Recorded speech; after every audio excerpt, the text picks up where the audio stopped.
there is an asteroid discovered in December 2004 called Apophis, named for the Egyptian god of death and darkness. It was named only after its trajectory was identified to intersect that of Earth. Had that not been the case, we would not have named it Apophis. Could name it like Tiffany or something, or Bambi, you know, something not threatening.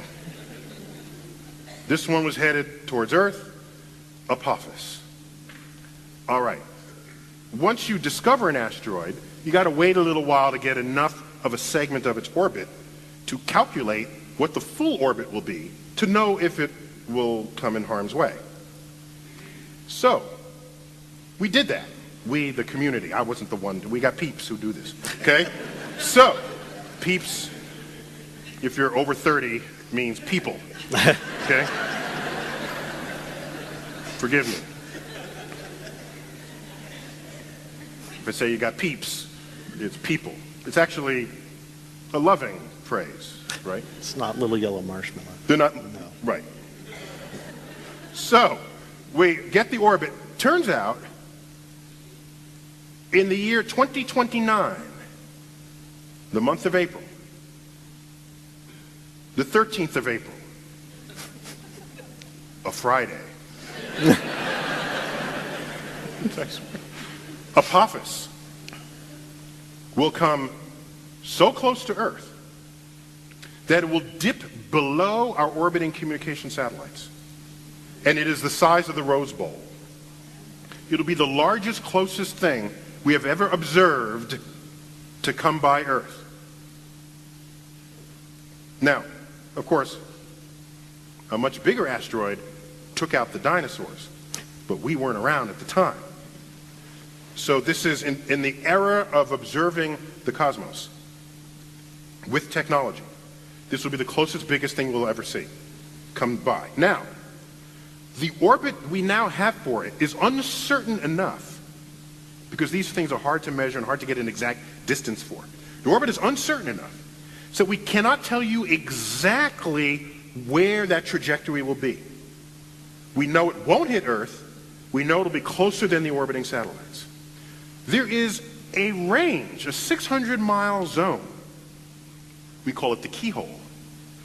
If the asteroid goes through the middle of that keyhole, it will hit the Earth 13 years later.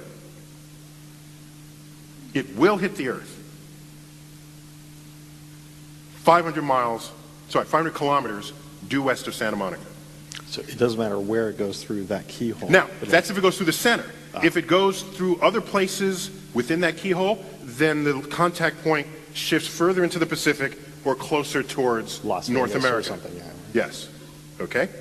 But if it goes through the center, it hits the Pacific Ocean, plunges down into the Pacific to a depth of 3 miles, at which point it explodes, cavitating the Pacific in a hole that's 3 miles wide, 3 miles deep. That will send a tsunami wave outward from that location. That's 50 feet high, 5 stories. Oceans don't like having holes in them. So, this 3 mile high wall does what? You say that so timidly, sir. Collapses.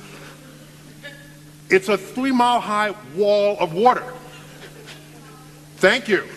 Falls back into the hole, sloshing against itself with such ferocity that it rises high into the atmosphere and falls back down to the ocean, cavitating the ocean again.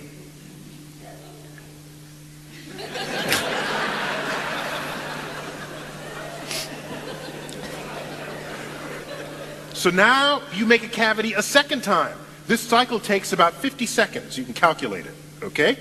So here comes the first tsunami, and 50 seconds later comes another tsunami. So there you are on the beaches of Malibu. Tsunami comes in. Now, unlike the tsunami in Indonesia, which was one wave, that went deep into the shore.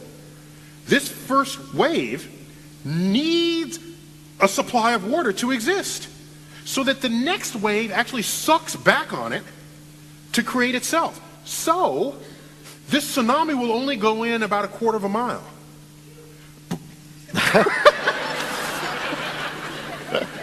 We have the sound effects person in the upper row there. So it only goes in 1/4 mile before it gets sucked back out for the next wave to come. Here's the problem. Whatever was there on the coastline is now brought back out to sea. And the next tsunami brings it back to the shore. All the $1 million homes in Malibu, they get taken out to the sea and then back. But this time they're in a slightly different shape, okay? And so what happens is all the artificial stuff, all the houses, the factories, they get churned into this ablative force that sandblasts the entire west coast of North America clean. So have a nice day for that. But this begs so I'm sorry, I said 13 years after 2020. I misspoke. It's April 13th, 2029, and if it threads the keel, it will hit Earth April 13th, 2036. So it's a 7-year.